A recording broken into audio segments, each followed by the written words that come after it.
But tell me, before you open it, tell me quickly about your interaction at Centennial during the Georgia State Parks on the Air event. Well, first of all, I actually took MARTA to get there. So I packed up everything in my backpack, got on the train, went there, got out, walked to it. I went there and I found a spot.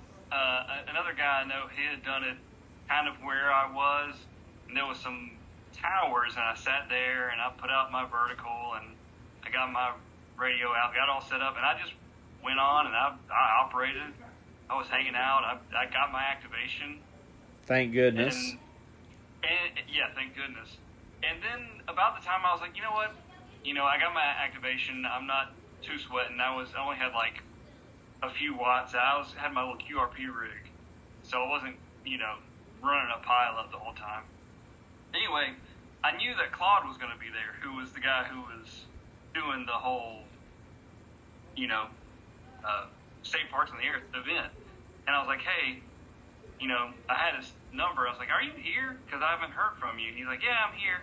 I'm done. I'm in Centennial Park right now. And I said, well, why don't you go, let's get together. He's like, okay, I'm packing up. I'll come look for you. And about the time he came up, like just a few minutes before he walked up, some yellow vest worker guy came up. He was like, hey, what you doing here? You can't have all this stuff here. You need to have, it's like, oh, I'm sorry. I didn't know. What do I need? And he's like, well, you need to call the Congress Center, get them to approve whatever, which is kind of not necessarily true, but he didn't know. Nobody out there knows. I was like, it's okay. I had activated. So I was like, hey man, don't worry about it. I'm about to be done because I'm meeting a guy here anyway. So about the time I'm packing up, I see Claude walking on up, and I was chatting with Claude there at the end, and then I went my merry way.